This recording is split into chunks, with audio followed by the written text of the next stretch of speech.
Welcome back to Study Wealth. As we say, this is documenting our journey to success. Today, I'm lucky to be joined by Flynn Blackie. So Flynn started a business at 16 years of age and was recently featured by Starling Bank. Flynn, before I get into my more specific questions today, I just want you to sort of introduce yourself, introduce your business, and maybe just give us something interesting about yourself.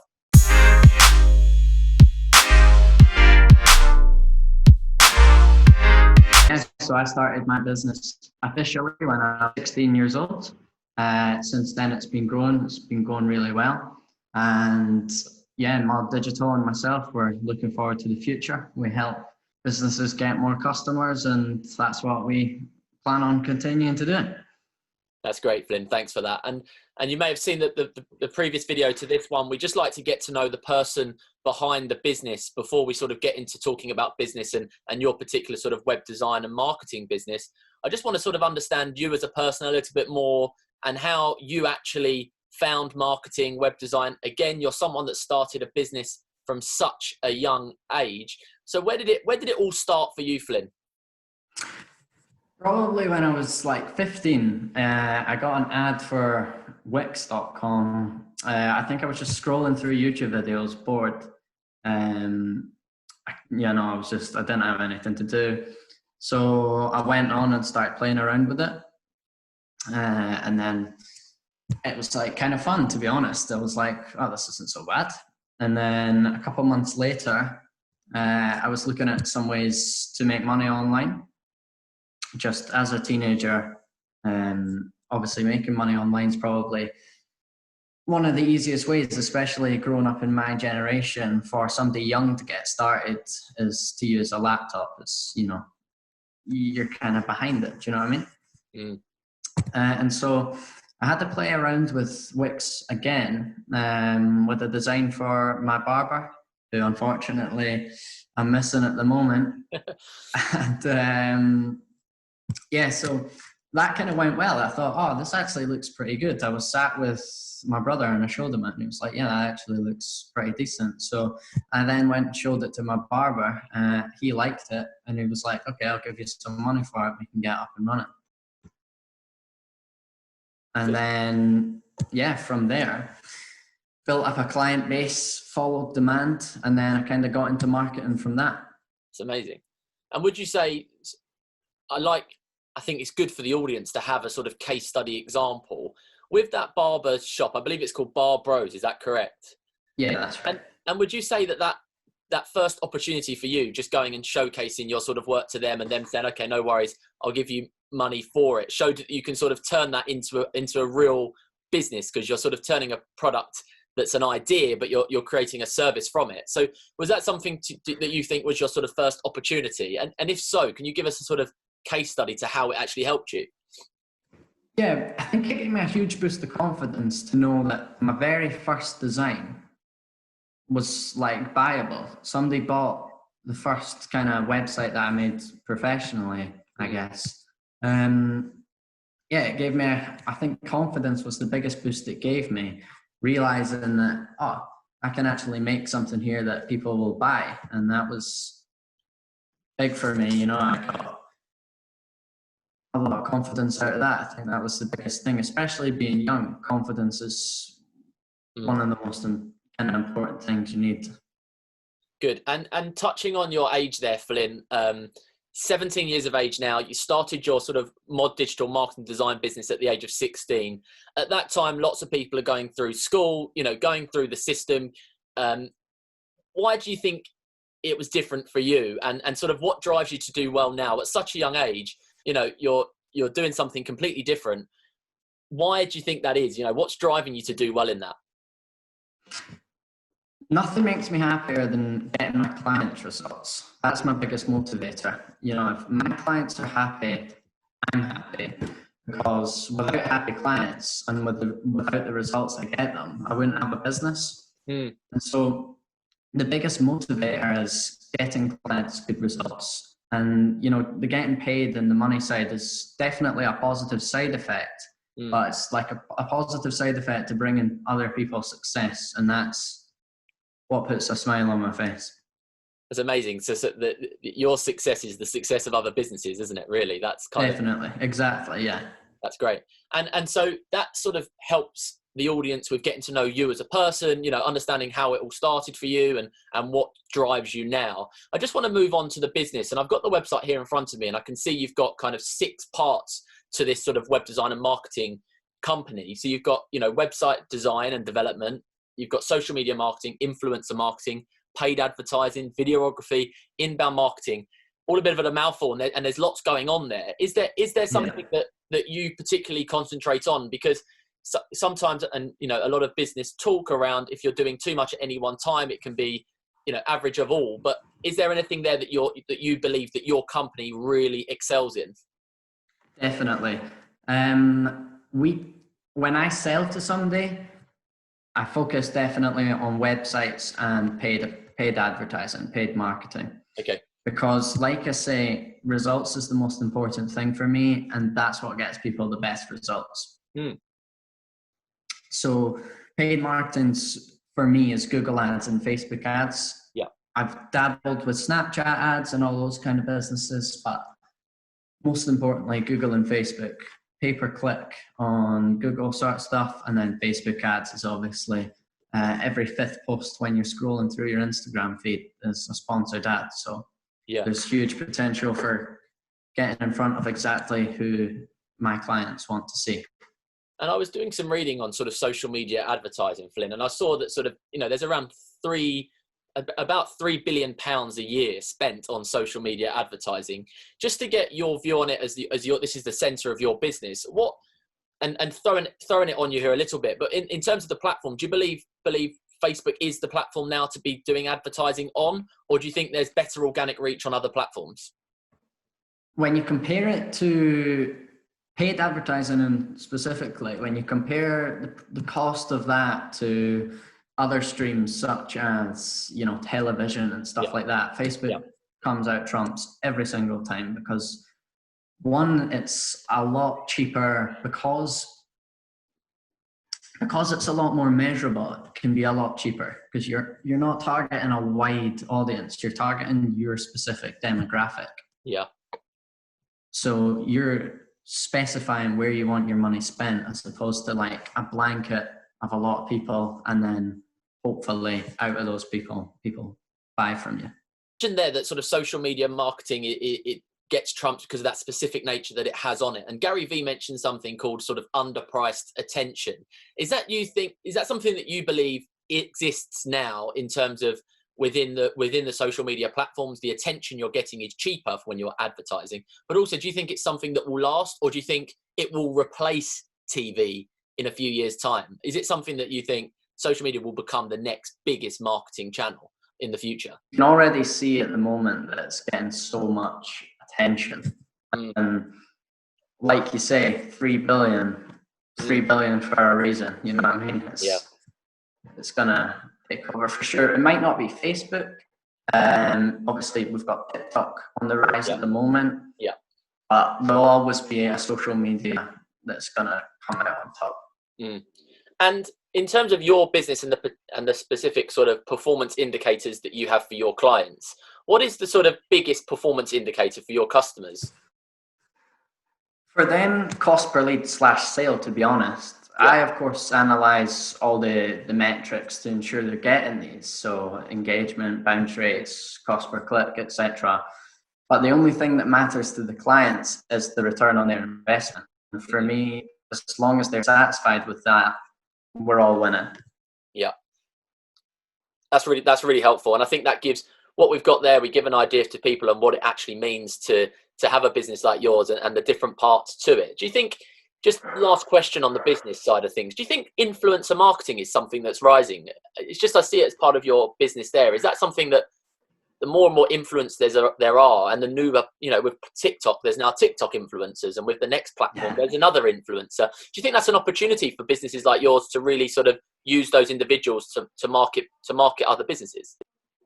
100%. Basically, the way I see it is actually micro and macro influencers are a very undervalued stream. Yeah.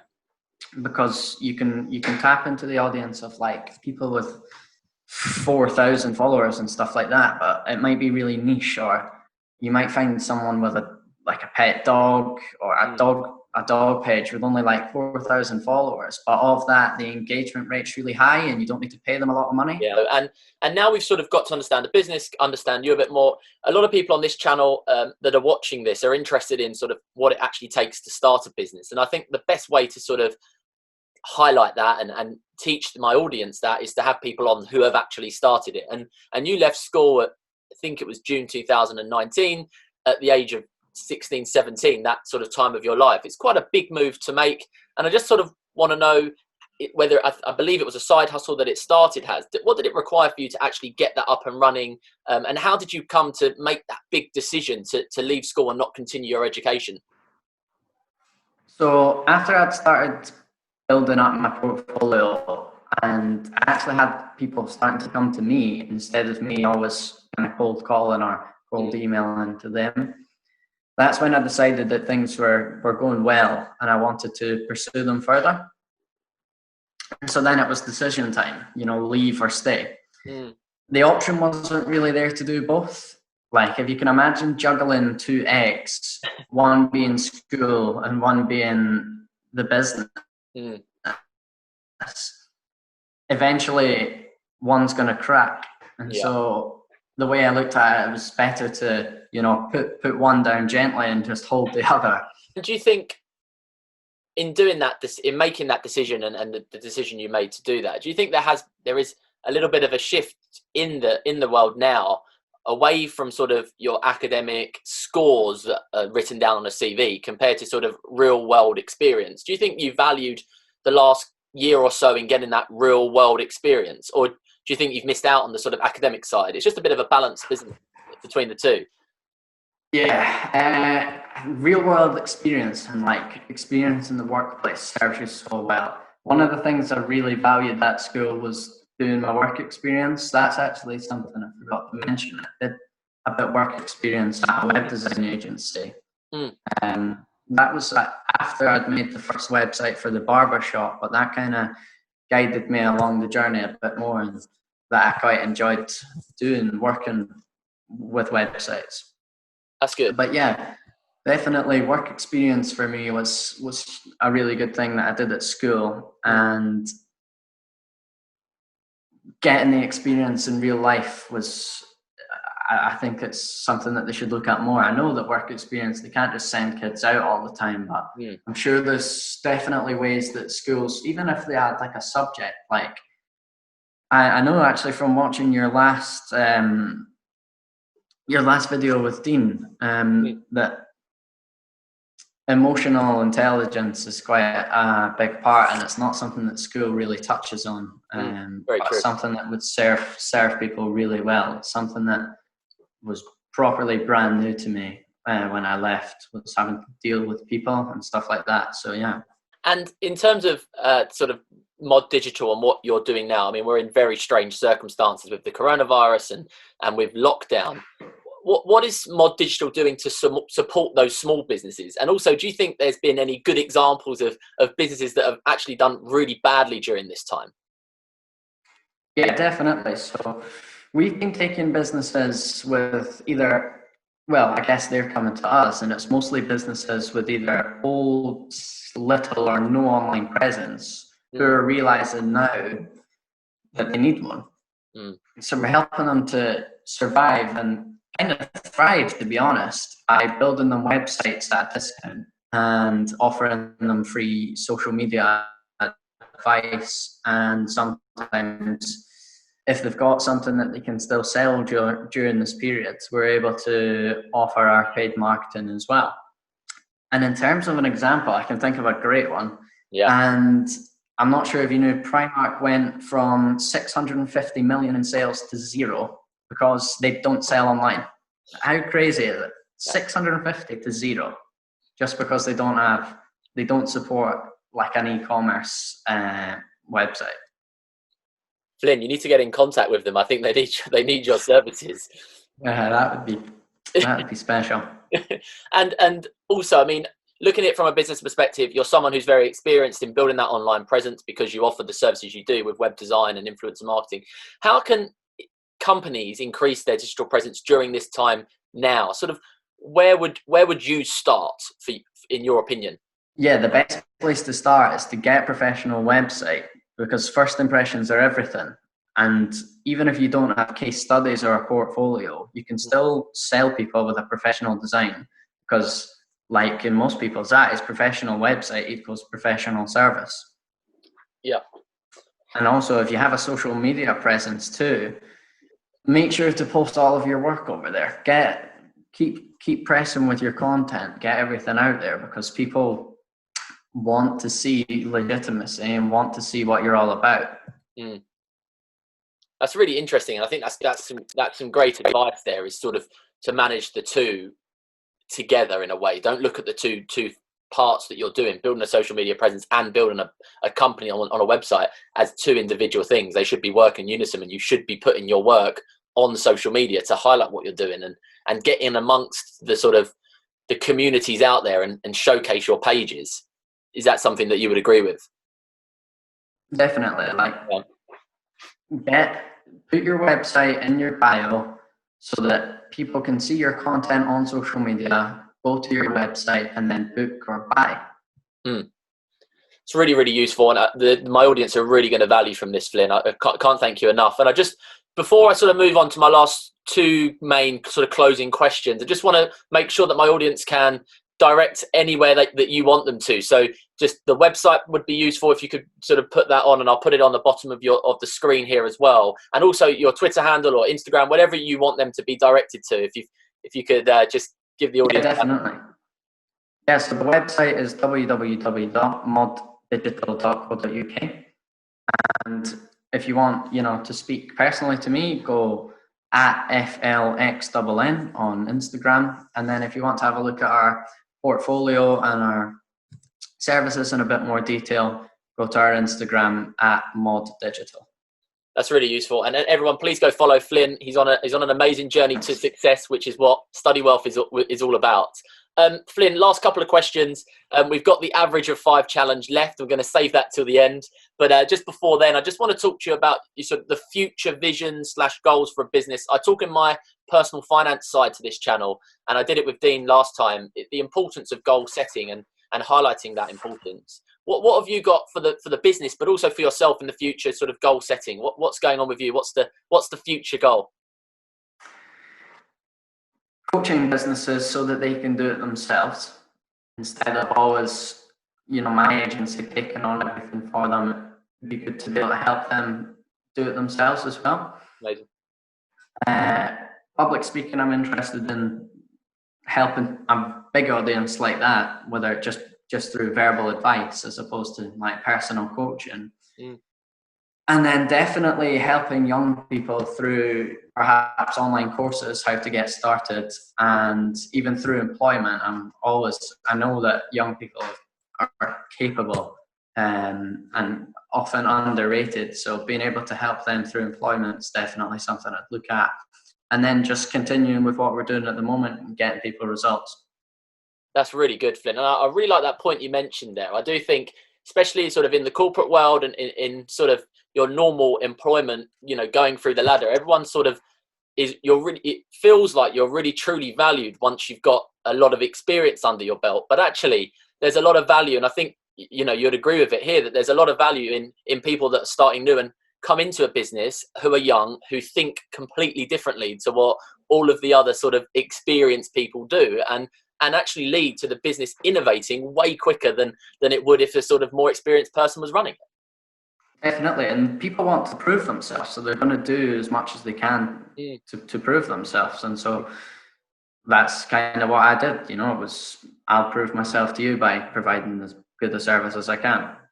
Yeah, and I think there is going to be a shift in that, because the hungry, the driven, young people who are willing to go out like yourself from a very young age and start a business from scratch, you can show that actually we should, there should be value for people like you in employment as well. So it's really, it's a great point you made there, Flynn. So thanks for that.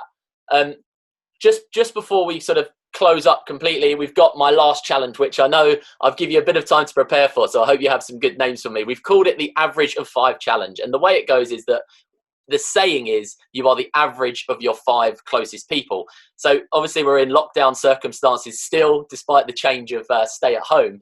If you had a virtual dinner party where after it you'd be the average of those 5 people for the rest of your life, who would you have there, Flynn?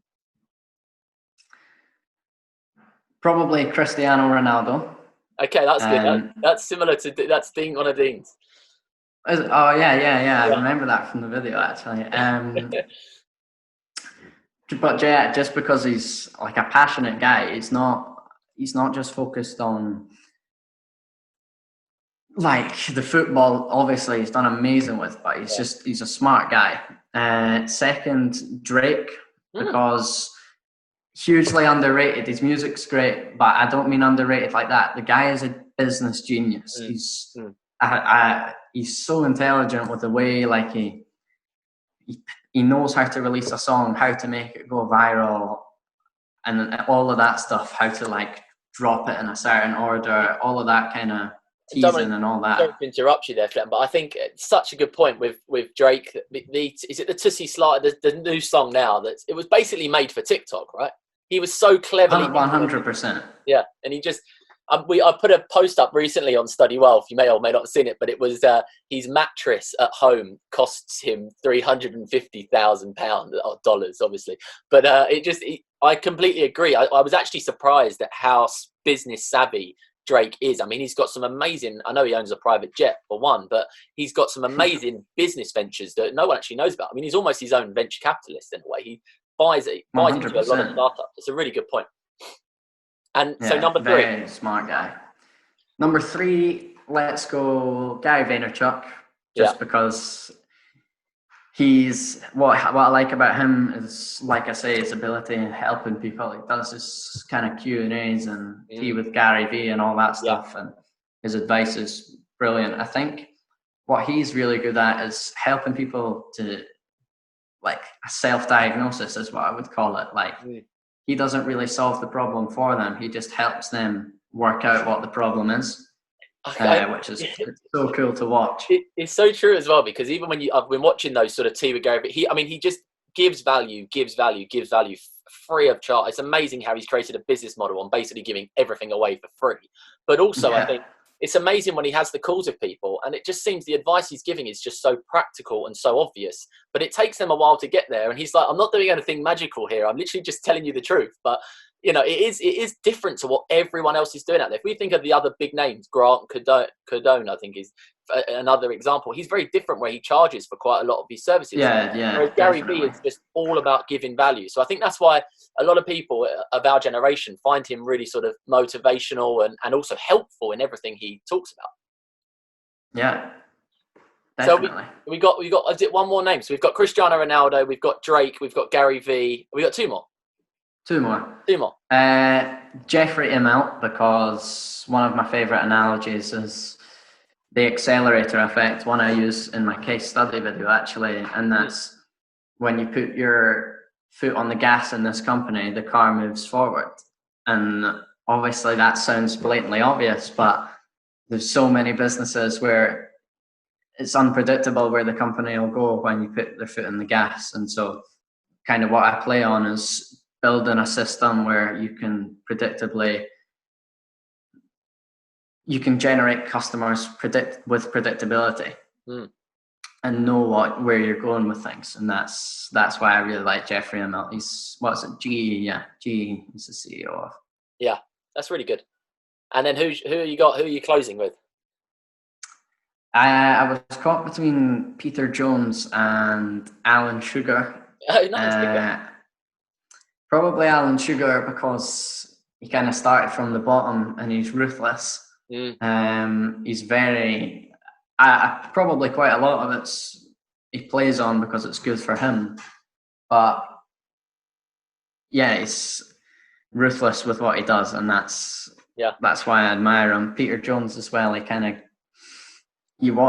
grills a business and then makes an offer, because by insulting them and telling them there's things wrong with it, he can then go under with his offer. Yeah. I just think it's funny to watch because you can kind of see straight away when you're looking for it that that's what he's doing. And that's, I mean, really good names there. It's so interesting, the average of 5 challenge and some of the names that people will be saying. So thanks for taking part in the challenge. I hope it was fun, just sort of having a think about who you'd have at your dinner party. Oh, it's cool. Yeah, really cool question. And before I sort of close off to the audience and summarize everything today, is there anything you'd like to say? Any final few words? The floor is yours. I always like to do that just to make sure there's anything you'd like to sort of close up with. Yeah, just anybody that's looking to start or has an idea, go for it and make it work. Because if you do it right, you will. If you have enough passion, you will make it work. No problem. That's really good. And so, just to the audience, thank you all for watching today. Don't forget to go and follow Flynn on all of those platforms that he mentioned earlier. It's been a really good talk today, Flynn. We've got to know about you. We've got to know about the business, what it takes, the challenges you faced, the future visions and goals, and also, of course, your average of 5 challenge. So thanks for joining me today. I've really enjoyed speaking with you, and good luck in the future. Keep following our journey, and I'll definitely follow yours. Yeah, definitely, Mitchell. Thank you very much. Thanks a lot, and I will see you all soon.